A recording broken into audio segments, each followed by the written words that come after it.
जैसा कि मैंने आपको लास्ट वीडियो में बताया था कि हमने जो क्लैरिफायर में जूस डाला उससे हमारा क्लियर जूस मिलेगा और मडी जूस मिलेगा। मडी जूस को हमने रोटरी वैक्यूम फिल्टर में दे दिया और जो क्लियर जूस निकला उसको हम तीसरी हीटिंग करेंगे। बट ये जूस हीटर तो है, इसका प्रकार क्या है मैं आपको बता दूंगा। ये है प्लेट टाइप जूस हीटर। जैसा कि मैंने आपसे लास्ट वीडियो में भी क्वेश्चन पूछा था, आपको कमेंट में बताना है how many types of juice heaters are there in sugar industry. तो आपको बताना है कितने प्रकार के जूस हीटर के बारे में आप जानकारी रखते हैं। आशा करता हूँ आप बताएंगे। तो मैंने बोला कि टर्सरी हीटिंग करेंगे हम। ये आपका टेम्परेचर आपका 108 से 110 डिग्री सेंटीग्रेड तक हम हीट करते हैं। इस हीटिंग के बाद ये आपकी फाइनल हीटिंग हो चुकी है। इसके बाद हम अब जो है आपका जूस को ले जाएंगे एवोपरेटर बॉडीज़ पे। अगर हम एवोपरेटर वीडियोस अगर हम एवोपरेशन बॉडीज़ की बात करें तो आपकी ये क्विंटपल हो सकती है, क्वाड्रपल हो सकती है। अगर आपके 4 एवोपरेटर हैं तो उसको हम बोलते हैं क्वाड। अगर आपके 5 एवोपरेटर बॉडी हैं तो उसको हम बोलते हैं क्विंटपल। क्योंकि यहाँ पर आपके 5 एवोपरेटर हैं तो हम इस सिस्टम को बोलेंगे क्विंटपल सिस्टम। तो आइए आपको मैं आपका एवोपरेटर बॉडी दिखाने का प्रयास करता हूँ। तो हम एवोपरेशन सेक्शन में आ रखे हैं। तो आप देख पा रहे हैं ये आपके एवोपरेटर्स बॉडी सारे क्या है एवोपरेटर हैं। और आप इधर भी देख पा रहे हैं ये भी आपका एवोपरेटर बॉडी है। तो एवोपरेटर बॉडीज़ की बात करें तो आपने बुक्स में पढ़ा होगा Kestner, semi Kestner, Robert type, falling film type. So हम जो कंपनी की रिक्वायरमेंट होती है उस तरह से हम प्रयोग करते हैं। तो मेन जो आपका कंसर्न आता है कि हम पहली बॉडी कौन सी लगाएं, रॉबर्ट टाइप लगाएं, केसनर लगाएं, सेमी केसनर लगाएं, फॉलिंग फिल्म लगाएं। तो ये तो आपका रिक्वायरमेंट पे डिसाइड करता है। बट मेनली आजकल लोग फॉलिंग फिल्म का प्रयोग कर रहे हैं। तो हमारे यहाँ पर भी क्या है फॉलिंग फिल्म का यूज़ किया गया है। तो फॉलिंग फिल्म आप देख सकते हैं ये लगी हुई है सारी फॉलिंग फिल्म।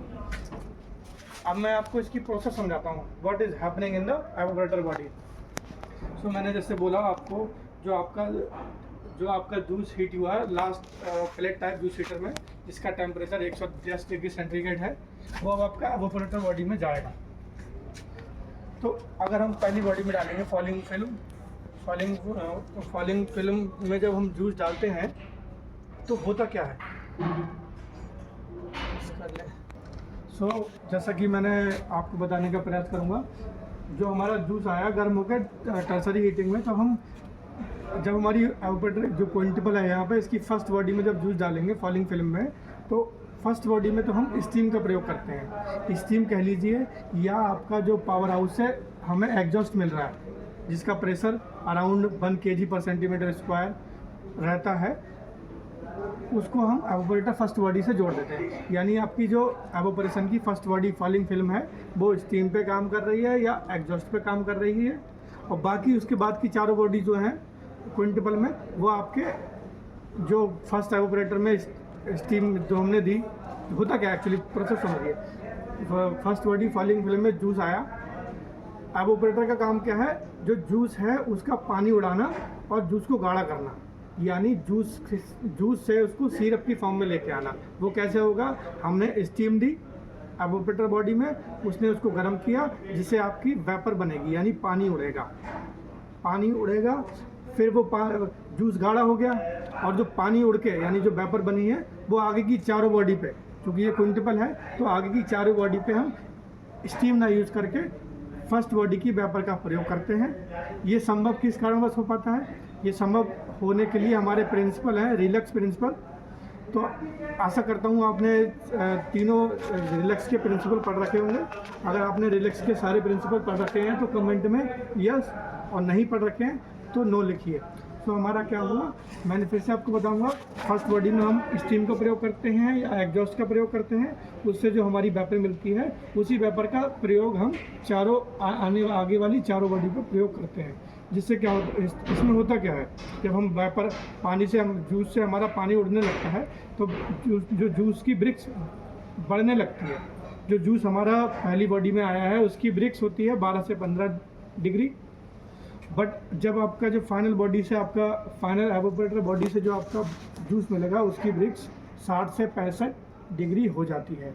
यानी एवापोरेटर बॉडी का काम क्या है? पानी को बढ़ाना और ब्रिक्स को बढ़ाना। ब्रिक्स का मतलब all solid material in the juice. So वो क्या, कुछ मेरे मित्रों का प्रश्न है कि पहली बॉडी में तो हमने एग्जॉस्ट दिया, एग्जॉस्ट यानी स्टीम दी पहली बॉडी में, तो उसका जो प्रेशर है 1 kg है और जो टेम्परेचर है 1 से 115 से 120 के बीच में होता है। तो वहाँ तो हीटिंग हो पा रही है, एवोपरेशन हो पा रहा है, जूस से पानी एवोपरेट हो पा रहा है। बट जब हम आगे की बॉडी में क्या कर रहे हैं, स्टीम ना लेके फर्स्ट बॉडी की ही वेपर का प्रयोग कर रहे हैं, तो आप देखेंगे तो उसका प्रेशर भी कम हो जाएगा, टेम्परेचर भी कम हो जाएगा। तो आगे की बॉडी में आपका एवोपरेशन कैसे हो पा रहा है, यानी वो कम टेम्परेचर में कम प्रेशर में भी कैसे ब्रिक्स बढ़ा पा रहे हैं आगे की चारों बॉडीज जो है। तो उसका कारण क्या है, हम क्या करते हैं, फिफ्थ बॉडी पे या फोर्थ बॉडी पे कंडेंसर लगा लेते हैं। कंडेंसर क्या करता है, हमारा वैक्यूम बनाता है, यानी आगे की चौरे बॉडीज पे वैक्यूम क्रिएट होने लगेगा। वैक्यूम का फ़ायदा क्या होता है, ये वैक्यूम से होता क्या है, जो जूस या जो भी लिक्विड है आपका, वो अगर बॉइलिंग पॉइंट उसका 100 है तो वो कम पे बॉयल होने लगता है। यानी जब हमारा कंडेंसर से वैक्यूम क्रिएट हुआ तो जो उसका एवोपरेशन या बॉइलिंग कह लीजिए वो जल्दी होने लगती है। तो हमारा कंडेंसर लगाने का ये फ़ायदा हो गया। अब हमारा क्विंटेबल से सारा जूस अब सिरप में बदल चुका है। सिरप जो हमने जूस लिया था पहले बॉडी पे, उसकी ब्रिक्स 12 से 15 डिग्री थी, और जो हमारा फाइनल बॉडी से जो जूस निकला है उसकी ब्रिक्स 60 से 65 डिग्री हो गई है। तो मेरा इस वीडियो का आपसे प्रश्न है, जो ब्रिक्स है उसकी यूनिट क्या है? मैं डिग्री बोल रहा हूँ, तो उसकी एक यूनिट होती है। तो मेरे सारे अपने मित्रों से या जो मेरे जूनियर्स हैं उनसे प्रश्न है, जो ब्रिक्स की हम यूनिट क्या लेते हैं। आशा करता हूँ आपका आज का ब्लॉग आपको अच्छा लगा होगा। मैं आपका दोस्त रवि कुमार, जय हिंद।